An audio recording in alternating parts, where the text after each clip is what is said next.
We love Zorro a lot. Like, we love Zorro a lot. But there's a thing we do in One Piece at times. We jump to conclusions for every small moment. Not saying I don't do the same thing, but this is widespread. One Piece is unique in just how expansive the world is and how much deeper you can go into the lore, but sometimes I just can't help but feel like we're still scratching the surface. I would think we know so much about the series. I mean, there's so many characters, devil fruits, ships, countries, races. Yet it feels like I'm nowhere close to figuring out this puzzle. This leads to baseless statements and jumping to conclusions because we just can't help ourselves. One Piece chapter 953 gave us a different angle in regards to Zoro. To gain something, you must lose something. It's a common trope in anime.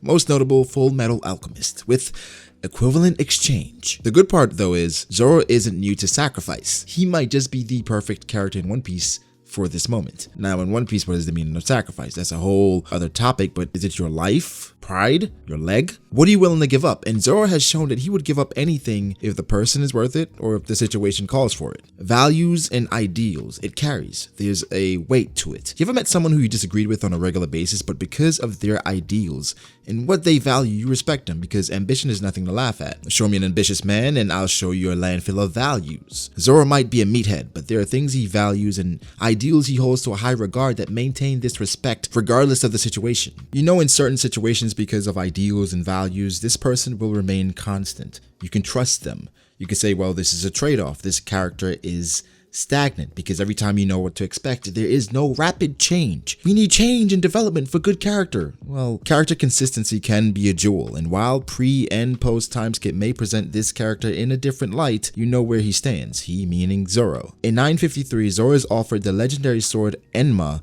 in exchange for Shusui to sweeten the pot, and in some ways to tickle Zoro's lust for power, which in some ways seems absent recently post time skip. It mentions the fact that this sword probably has a few that can match it. In fact, in regards to feats, based on the context of the story and things we actually know, it might just be the most accomplished sword. But again, sacrifice is involved. You have to give up Shusui. The main point of this video is to highlight why I think that won't happen and why it probably shouldn't. Now the thing is, both can be true. Zoro can refuse Enma and return Shusui and gain a new sword for himself, which a lot of people seem to be okay with. It's a lot we can highlight in regards to Enma and Shusui because there's a meaning to each sword, and they both hold a different significance to Wano. Perspective does matter, and for the people of Wano, Shusui is held to a higher regard than Enma, even though it is the better blade, which is why Hiyori is willing to give up her father's blade. Keep that in mind. Enma is her father's blade, and she's willing to give that up for Shusui. Now you can say this shows a sense of duty to her country, or maybe something is still up with Hiyori because I'm not quite over her story in which she ran away from Kawamatsu and that's the only person she actually knew. Maybe she did care too much and she was trying to save him from himself. I suppose it makes sense, but I'm wary. Anyway, quickly, why does Shusui mean more to Wano than Enma? Or rather, here's a different angle, because I sometimes despise popular opinion and I make it my life's duty to poke holes into consensus agreements. Maybe you can say I'm a contrarian, but I don't do it just to be a contrarian, I just do it to see a different perspective. So let's do that here. Is there an argument that Enma means more to Wano for this current generation? Hear me out, because I think Yukimaru laid it out in Shusui's case. Shusui is a national treasure. Due to the legend of Ryuma, there are pirates who lusted after gold in Wano, as Wano was known to the world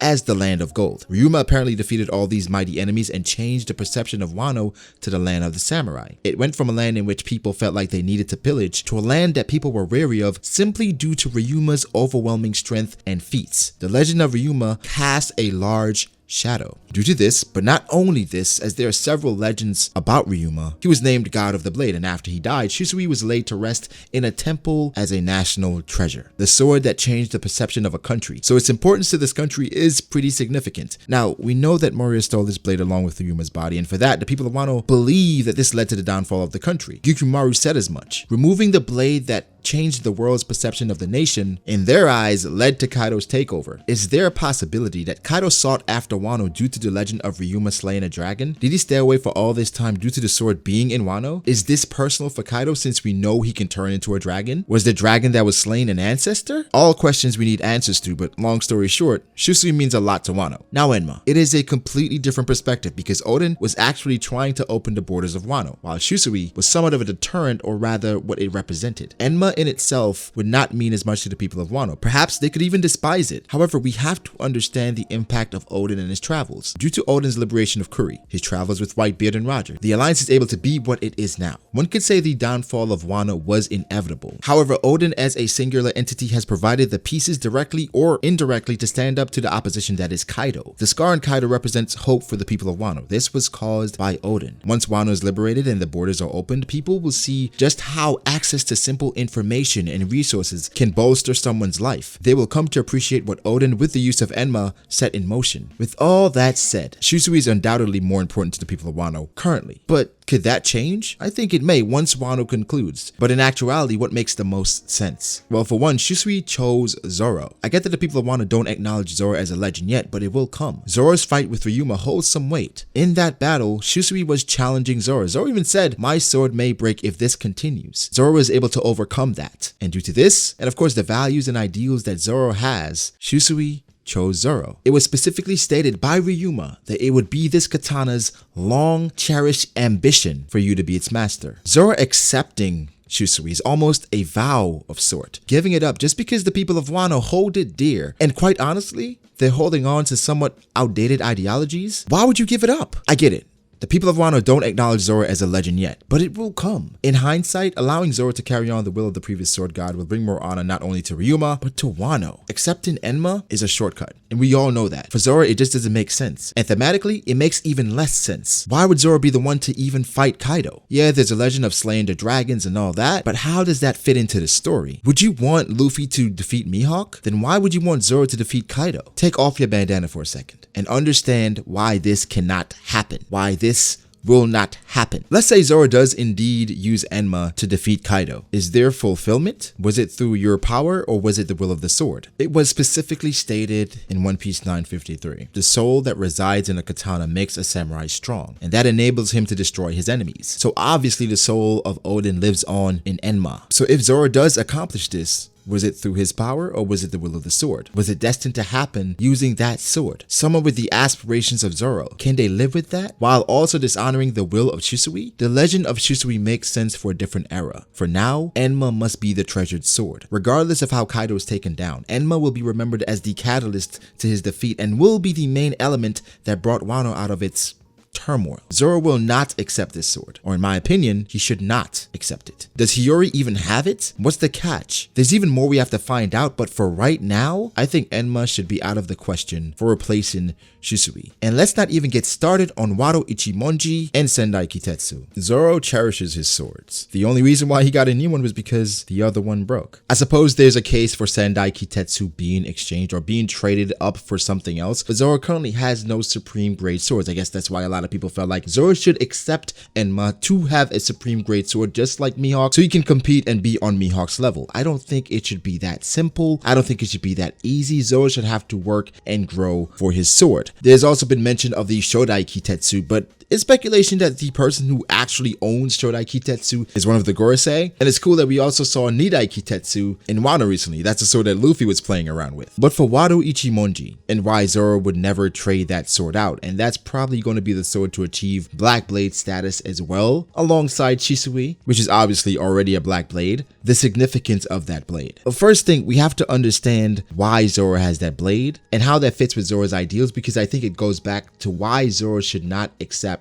or will not accept Enma. Zorro has that blade because his best friend died. After Kuina's death, Zorro asked her father for her blade, the Wado Ichimonji. Zorro and Kuina, they both wanted to be the world's greatest swordsman. They made a vow to each other to become the world's greatest. But before that, Kuina opened up to Zorro and said that, that's not something that's in the cards for me because I'm a woman. And Zorro didn't take kindly to that because she said that after she beat him. Because one of his goals is to become more like Kuina. That's his ambition. Again, back to getting Enma, which I think would be a shortcut to him achieving his goals. Zorro says, does that mean that if I beat you one day, it's not because of my own strength? Doesn't this make me, who has been training extremely hard to beat you, look like an idiot? Other people are going to say, well, he got Shusui, he got trained by Mihawk. We could say those are probably shortcuts, right? Well, no. For one, to get Shusui, he had to defeat Ryuma. And then the sword chose Zorro. So that's a different perspective, or that's a different scenario. For getting trained by Mihawk, we all understand why he did that. He sacrificed his pride